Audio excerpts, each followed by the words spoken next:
Ayan, may namaya pa din ba dyan? Hihiwalay lang din. May tao. Hiwalay na. Mm. Yung isa, kung mapapansin mo, Chandy Joyce, paangat. Meaning to say, if there is something in your house which is not, hindi naman katotohanan, which is not real naman, which is sinasamba ng tao, like for example, Rosario, Biblia, Rebulto, or kung ano pa man, yan ang mga tinitirhan ng mga itim ng mga sunod. Meron ka isa. And dun sa kabila, kung mapapansin mo dito sa may right side mo, ayan, may walay din, tignan mo. Amang liwanag sa kalangitan, amang Diyos sa kalangitan sa pamamagitan, banal na kapangyarihan, liwanag na nagmumula sa kalangitan, kuryente. Tignan nyo nga, mga kuryente yan, kung meron. Kaya nyong i-close? Kaya nyong pagdikitin? Mahirap. Mahirap. Kay kapatid na Madeleine. Kapatid ito. Ayaw. Yung isa, ayaw din dumikit. Hindi ko siya ma-close. Amang liwanag sa kalangitan, amang Diyos sa kalangitan, sa pamamagitan ng kanilang mga kamay, malalaman ng katotohanan kung sino man ay pinasukan, pinalooban ng hangin, pagkain o tubig na siyang dinasalan ng mga itim. Try nyo ang i-close. Wala na. Parang may pumipigil.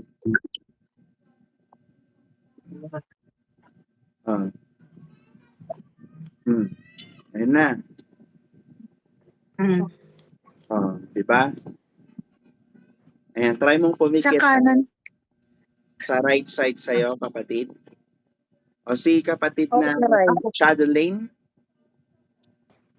Chandy Joyce Alcantara. Chandy Joyce.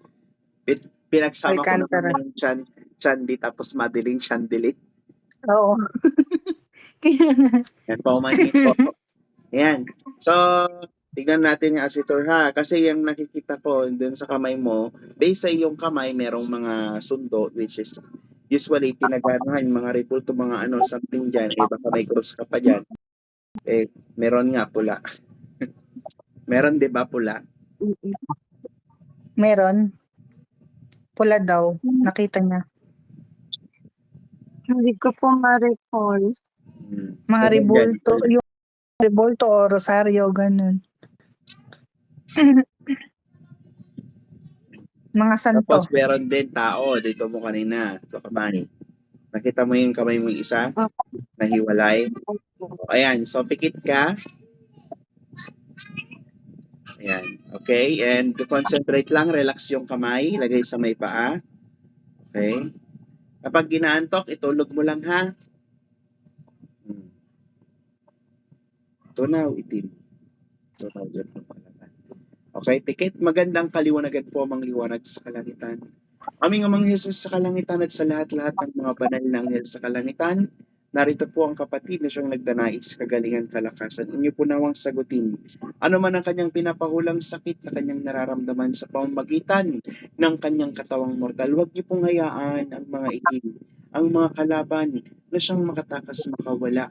Pagkus sa pamamagitan ng inyong banal na kapangyarihan, liwanag na nagmumula sa kalangitan, ay mahuli at matarakan sa pamamagitan banal niyong kapangyarihan, liwanag na nagmumula sa kalangitan.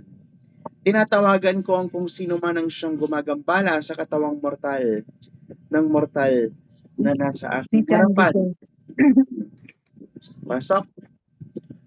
Kuryente, pasok. Pamamanhid, pangangalay, pamimigat, at hindi mapipigilan ng kahit na sino pa man. Aming amang liwanag sa kalangitan, aming amang sa kalangitan, sa pamamagitan ng inyong badal na kapangyarihan ng liwanag na nagmumula sa kalangitan. Isbelto. Pasok. Tunawin, lusawin, amang liwanag sa kalangitan. Kuryente, pasok. Panginginig, pangangalay, sa pamamagitan ng liwanag sa kalangitan ng inyong banal na kapangyarihan, liwanag na nagmumula sa kalangitan. Mabigat na yan, bigat at bibigat. tunawin lusawin, na huwag niyo pong hayaan makabigkas ang inyong mga bibig kung ito man ay pinasukan ng sawi. O, bigkasin mo nga, Chandiling, ay Joyce. Sandy Joyce. Sa ngalan Sa ngalan ng amang liwanag sa kalangitan, ng amang liwanag sa kalangitan, amang Jesus sa kalangitan, amang Jesus sa kalangitan, tinatanggap ko po kayo tinatanggap ko po kayo na siyang maghari siyang maghari sa aking sa aking katawang mortal. katawang mortal. Ilahad ang kamay, ilahad mo yung kamay mo, lagay sa puso. Mabigat? Anong nararamdaman? Wala naman po. Kinakabahan po. Okay, imulat yung mata. Tanggalin mo yung yung nandito mo sa mata mo, Sandy Joyce. Namaga ba? Tiket, may tatanggalin ako. Amang liwanag sa kalangitan, amang Jesus sa kalangitan, mahal na kerubin ng mata. Kalinawan, kadalisayan, kagalingan na siyang ipagkaloob sa pamagitan ng inyong banal na kapangyarihan, liwanag na nagmumula sa kalangitan. Amang liwanag sa kalangitan, amang Jesus sa kalangitan. Matunaw ang itim, matunaw ang sakit, matunaw ang mga kalaban. Okay? Amang sa langit, tinataas ko po ang tubig na dalisay, buhay, luha na siyang nagmumula sa inyo. Naway ang kalakasan ng kagalingan na siya pong ipagkaloob, tunawin at lusawin. Ano mang mga sakit karamdaman o ano mang mga bato ng mga itim na siyang maidudulot nito sa kanyang katawan. Pagkusang inyo pong ang inyo pong liwanag, ang kadalisayan, kagalingan ng siya pong kanyang kaptan. Maraming salamat po. Magandang kaliwanagan. Yung yung tubig na nasa baso, kapatid, basahin mo yung kamay mo, haplusin mo from outer layer ng iyong kamay, ng mata. Yan. Tunaw itim, bigkasin mo. Tunaw itim, tunaw sakit. Tunaw sakit. Liwanag, pasok. Amang nasa kalangitan. Okay? Enough? Pakiramdaman mo?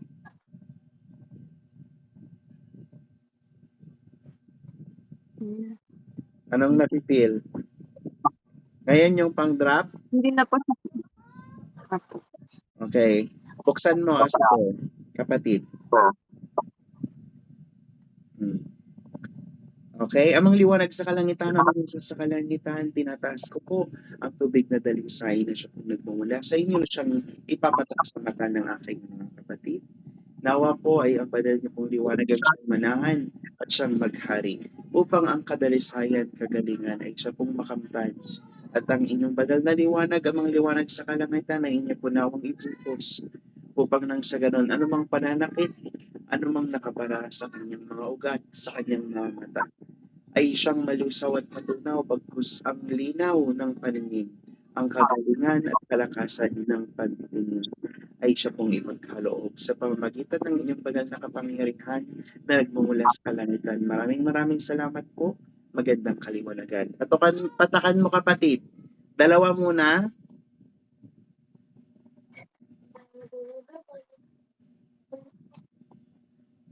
Mapde. Opo. May sugat yan, okay?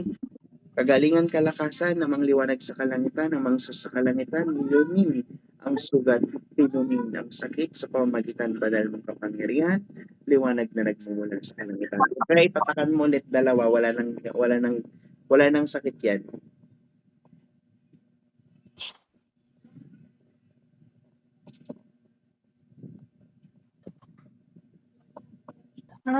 Wala na nga po. Di ba? Salamat po ako sa langit sa sandaling Salamat. sa kanilang makalitan. Kumusta? Wala nang Okay, mas okay po kasi. Wala po. Hindi ka na pirate. Itago you mo lang po. yan ha, yan. Para Yan ipapatak ko na. Mm. Opo. Pero tataas mo muna. Yung kapatid, di ba, tinataas bago magpatak? Or Dapat kapag papatak na? nagdasal ka, nakalahad yung palad mo Oo. na. At huwag kang Oo. yuyuko sapagkat kapag yumuyuko, ang ibig sabihin ang dinadasalan mo yung walang langit. Ibig sabihin pag walang langit, Diyos, Panginoon, Lord God, demonyo yun, nandun sila sa impyerno. Kaya dapat pag tayo, laging may salamat. Maganda, bigkasin mo ang ngalan ng tunay na lumikha sa atin ng amang liwanag sa kalangitan at ang amang Jesus sa kalangitan. Ngunit pag sinabi mo, Ama sa langit, dalawa na sila doon. Ngunit mas maganda pag bibigkasin mo pa rin yung ngalan sapagkat ang ating Ama ay isang napakalaking liwanag. At ikay tumingala sapagkat ang kalangitan ay nasa itaas, sila ay nasa sa itaas. O kung bibigkas ka naman ng Diyos, lagyan mo lang ng langit. Diyos sa langit, Panginoon sa langit. In English, Lord in heaven, God in heaven. Ngunit mas malakas pag tumirekta ka sa tunay na lumikha ang amang liwanag sa kalangitan, amang Jesus sa kalangitan. Sapagkat ang Diyos sa langit, Panginoon sa langit, kung may langit ang iyong pagturan, ang Lord in heaven, ang God in heaven, sila ay mga banal na anghel sa kalangitan lamang. Opo. Any questions? Kamusta? Thank you po. Bali po nung gumanon po yung kamay ko, may sundo po ba ako? Tama po. Meron. Ang nakikita ko, yan is yung sa likha ng tao, ng mortal. Baka meron kang mga Biblia dyan, meron kang mga repulto, rosaryo, mga ganun. Dyan sila naninirahan. Where yung mga yan kasi is nag-invite sila ng mga negative or mga black spirit, which is yung mga reaper, mga sundo. Kapag naging tatlo ang sundo, meaning to say, araw at oras na lang ang hinihintay mo. Sino yun? Lalong-lalo na Pero hindi naman po kapag tatlo nagsisimba. Hindi nga po nakakapagsimba. Alam mo ba ang asaturan sa amin ng ating Ama sa Kalangitan? Nadaig mo pa ang nagsisimba ng 3 beses sa isang araw kung ikaw ay nagdarasal ng may sa langit. O kahit nasa bahay ka, kasi kung banal ang simbahan, bakit gumuguho ang simbahan? Bakit ang mga mangkukulam, ang mga masasamang ugali is pumupunta sa simbahan? Hindi ba? At kung banal ang Diyos, ang Panginoon, ang Lord, ang God na tinatawag, bakit ang mangkukulam ay nakakapagbigkas ng Diyos, ng Panginoon? Ngunit kailanman ang mga itim may mga gawa na hindi marapat ay hindi nila maibibigkas ang may sa langit na pagturan. Tignan mo yung mga manggagamot na Latin ang tinatawag nila. Ang tinatawag nila Lord God, Diyos Panginoon ang kanilang tinatawag. Ngunit hindi sila tumatawag ng may langit sapagkat hindi nila kaya na makabigkas, hindi nila kaya magbigkas ng may langit sapagkat ang kanilang kapangyarihan ay nagmumula sa itim.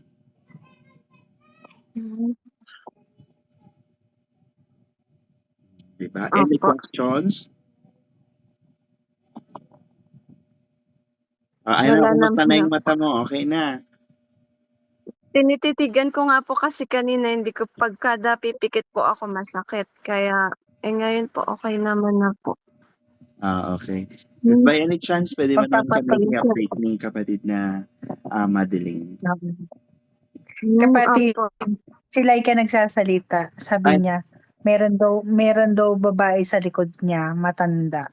Na meron nga. Nakita mo ba kapatid? Kailangan niyang magturok na magtira. Hindi ko alam.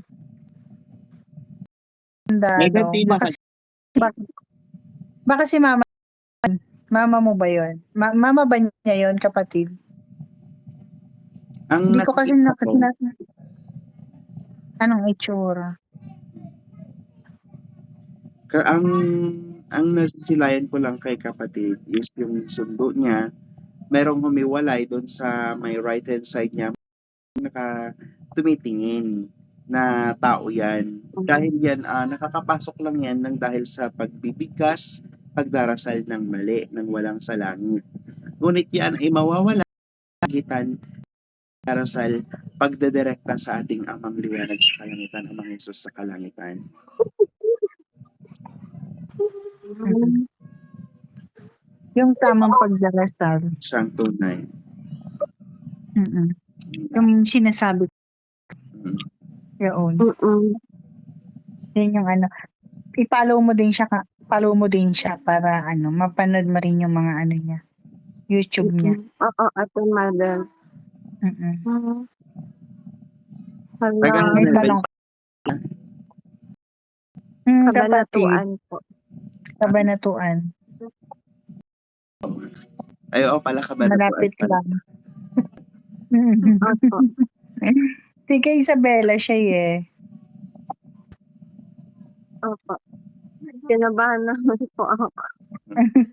Kinabahan daw siya kapatid. Bakit nakakababa yung mukha ko? mukha ba akong Kung sindikato? nakita niyo po. Kung nakita niyo po. Ay, dun sa nakita ko. Tapos yung gumalaw yung Opo. yun, ipunin mo yon yung mga itim, yung mga bahay ng itim. Ang gawin mo, balutin mo siya ng puting tela. Para pag pumunta kami dyan, is i-surrender mo siya. Huwag mo siyang ipapahingi kapatid. Sapagkat kung pinahingi mo na yan, hindi lang ikaw ang pagkukuhanan nila ng lakas, pati na yung pinagpahingian mo. Kasi hindi naman mawawala yan. Kailangan masunog talaga yan upang tuluyan at lubos na mawala. At huwag kang mag-alala kasi hindi naman namin i-keep yan for money purposes. Hindi namin ibebenta yan. Bagkus, ayan, mapapanood mo sa live namin, sinusunog kasi namin yan. Sinusunog. Opo. Sige po. Kasi pag hindi mo Pagka nagawin sila. hindi mo yan itinabi, yung mga yan, magtataka ka. Bakit kaya may kung sakit, nawala naman na. Balik-balik kasi ang mga yan. Babalik-balikan ka. Pati po ba holy water? Pati po ba holy water? Yung water na yan is itapon mo na lang. Ilagay mo sa yung nasa baso tapos yung nandyan sa may lagay ng ano mo, yun ang gamitin mo. Kapag naitabi mo na yung mga bahay ng mga itim dyan, magwisik ka dyan sa kwarto mo para maganda yung pakiramdam mo. Hindi na tulad ng dati na parang hindi ka komportable, gano'n, ang hirap matulog. Gano'n ang gawin. Mag-mission ka dyan, sabihin mo, tunaw itim, liwanag paso. Yun ang gamitin. Yung tubig sa baso, tapos yung pamatak sa mata, yan yung nasa bote, yan yung ipapatak mo sa mata mo. Yun. Pero kita mo, ano yung mata mo, okay na? Oo, Ate Madel, tinitignan ko nga kasi kanina, talagang hindi ko siya kayang ibukas ng ganito katagal. Kaya nakatakip. Ngayon? Ayan, okay naman. Tinitingin-tingin ko pa nga sa ibang lugar. Okay na. Diba? Diba? Salamat po, magliwanag sa kalangitan. Diba? Salamat ka sa magliwanag sa kalangitan. Oo.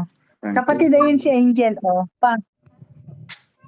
Alam, magandang kaliwanagan.